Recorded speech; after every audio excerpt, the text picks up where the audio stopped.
आप सभी को प्रभु यीशु में नमस्कार, जय यीशु। उम्मीद करते हैं आप लोग स्वस्थ होंगे। हम लोग अभी सीख रहे हैं बच्चे की बपतिस्मा के बारे में। जैसे कि पहली वीडियो में हमने बातचीत किया था बपतिस्मा का मापदंड क्या होना चाहिए। अभी बच्चे की बपतिस्मा के बारे में 6 पॉइंट अभी और है जिसके बारे में हम लोग सीखेंगे। तो आगे बढ़ते हैं दूसरे पॉइंट की तरफ। पवित्र बाइबल में परिवार के साथ बपतिस्मा।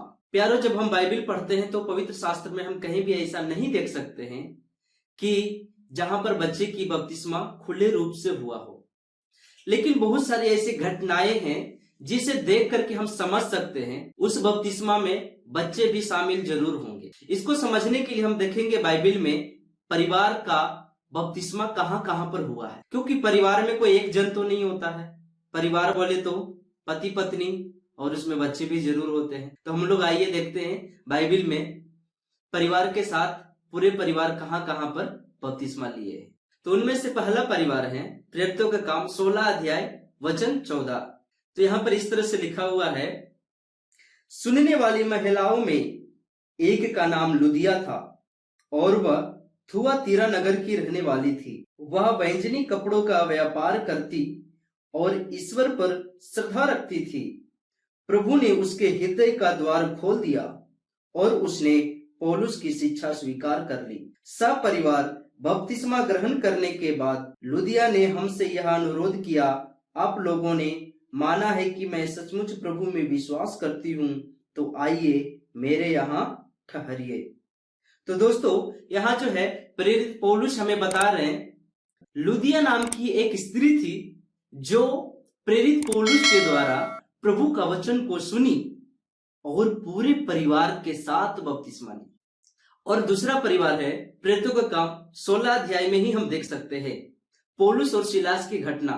वचन 30, 31, 32 और 33 में हम साफ रीति से देख सकते हैं, जब पौलुस और सिलास जेल में प्रभु की स्तुति कर रहे थे तो भूकंप आया और जेल की नींव हिल गई और सारे दरवाजे खुल गया। पहरेदार सोचा कि सारे कैदी भाग गए हैं और उन्होंने जो है पहरेदार अपने आप को हानि पहुंचाने के लिए तलवार निकाला आत्महत्या करने के लिए। लेकिन पौलुस बोलते हैं अपने आप को नुकसान नहीं पहुंचाइए, हम सब यही हैं। उसके बाद पहरेदार पौलुस से पूछते हैं उद्धार पाने के लिए मैं क्या करूं। जैसा कि हम देख सकते हैं वचन 30 में ऐसा लिखा है, उसने उन्हें बाहर ले जाकर कहा, सज्जनों, मुक्ति प्राप्त करने के लिए मुझे क्या करना चाहिए। वचन 31, उन्होंने उत्तर दिया, आप प्रभु ईसा में विश्वास कीजिए तो आपको और आपके परिवार को मुक्ति प्राप्त होगी। वचन 32, इसके बाद उन्होंने कारापाल और उसके सब घर वालों को ईश्वर का वचन सुनाया। उसने रात को उसी घड़ी उन्हें ले जाकर उनके घाव धोए। इसके तुरंत बाद उसने और उसके सारे परिवार ने बपतिस्मा ग्रहण किया। हालेलुया। यहाँ पर भी देख सकते हैं जो जेलर साहब हैं वो जो है प्रेरित पौलुस के द्वारा वचन सुनता है और सारा परिवार जो है बपतिस्मा ग्रहण कर। बहुत सारे लोग जो प्रोटेस्टेंट भाई बहन लोग होंगे वो बोलना शुरू कर दिए होंगे, मन में सोचना शुरू कर दिए होंगे, अरे इस परिवार में बच्चा नहीं होगा तो सब बड़े लोग होंगे ना। ठीक है, मैंने पहले वीडियो में आपको बताया था, कमेंट करने से पहले पूरे वीडियो को जरूर देखिए। अभी बच्चे की बपतिस्मा के बारे में और कुछ जानना बहुत जरूरी है, क्योंकि 7 पॉइंट्स है, अभी हम लोग दूसरा पॉइंट ही डिस्कस कर रहे हैं। और भी देखते हैं बाइबल में और कौन सा परिवार है जो पूरे परिवार के साथ बपतिस्मा लिए हैं। और प्रेरितों का काम 18 अध्याय उसका वचन 8 पढ़ते हैं तो प्रेरित पौलुस इस तरह से कहते हैं, सभागृह के अध्यक्ष क्रिस्पुस ने अपने सारे परिवार के साथ प्रभु में विश्वास किया। देखिए प्रेरित पौलुस कह रहे हैं क्रिस्पुस जो है पूरे परिवार के साथ विश्वास किया। पूरे परिवार, किसी भी सदस्य को बाहर नहीं किया जा रहा है, पूरे परिवार का बात किया जा रहा है। बाइबल में ऐसे ही और भी बहुत सारे परिवारों का उदाहरण है जहां पर हम देख सकते हैं वचन स्पष्ट रूप से पूरे परिवार के बारे में बताते हैं। दोस्तों, यदि इस परिवार में से बच्चों को अलग किया जाता तो बाइबल हमें स्पष्ट रूप से जरूर बताती कि जहां पर पूरे परिवार बपतिस्मा ले रहा है उसमें बच्चे शामिल नहीं है, क्योंकि प्रभु हमें कभी भी संदेह में नहीं रखना चाहते हैं। जैसा कि मत्ती का किताब अध्याय 15, जहां पर हम देख सकते हैं जब प्रभु यीशु मसीह रोटी का चमत्कार करते हैं तो वहां पर इस तरह से लिखा हुआ है, अध्याय 15 वचन 38, भोजन करने वालों में स्त्रियां और बच्चों के अतिरिक्त 4000 पुरुष थे। देखिए यहां पर अलग अलग करके सब लिखा है, स्त्री और बच्चों को छोड़कर 4000 पुरुष थे।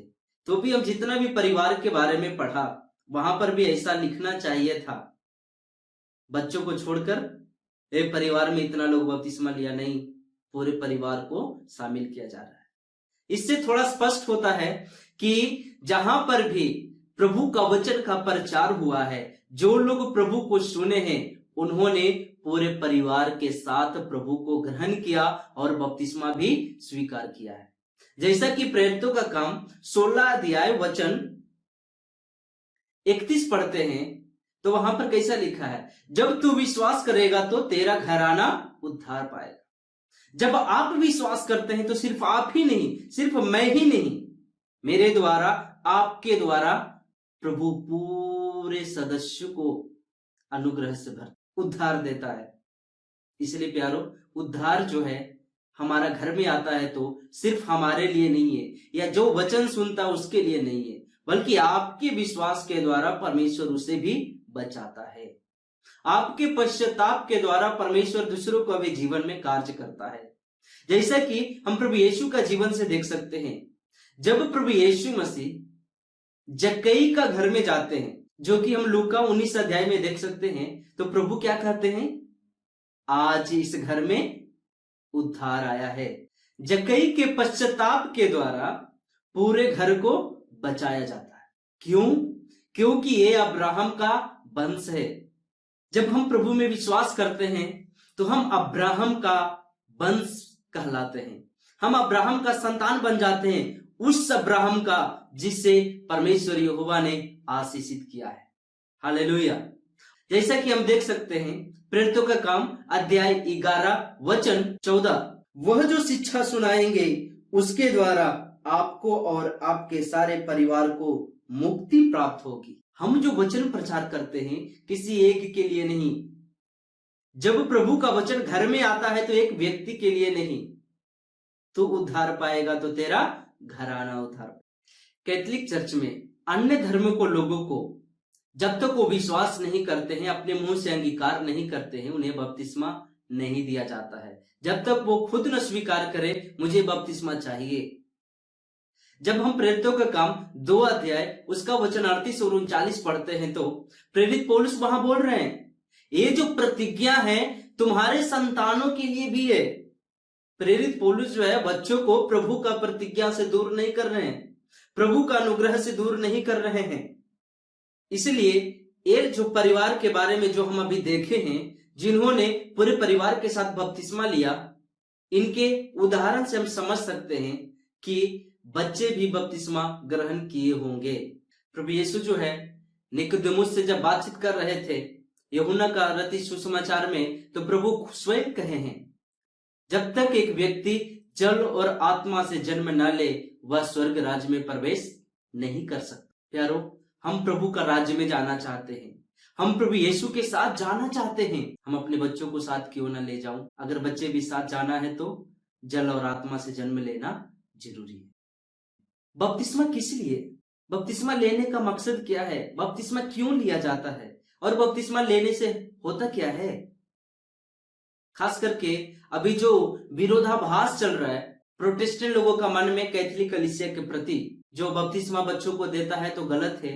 वास्तविक में बपतिस्मा क्यों लेना चाहिए, यदि आप बपतिस्मा क्यों लेना चाहिए इसके बारे में और ज्यादा जानना चाहते हैं तो मैं पहले ही ये देख लीजिए, वीडियो जो है मैंने बनाया है, इसका लिंक मैं डिस्क्रिप्शन में दे दूंगा, आप देखिए, उसके बाद ही आगे बढ़िए। बपतिस्मा लेने का हमारा मेन मकसद है पाप क्षमा के लिए, यीशु के साथ एक होने के लिए, यीशु का शरीर का सदस्य बनने के लिए। इस वीडियो को जरूर देखें, मैं लिंक जो है डिस्क्रिप्शन में दे दूंगा। आप इस वीडियो के माध्यम से बपतिस्मा के बारे में और भी गहराई से जान सकते हैं।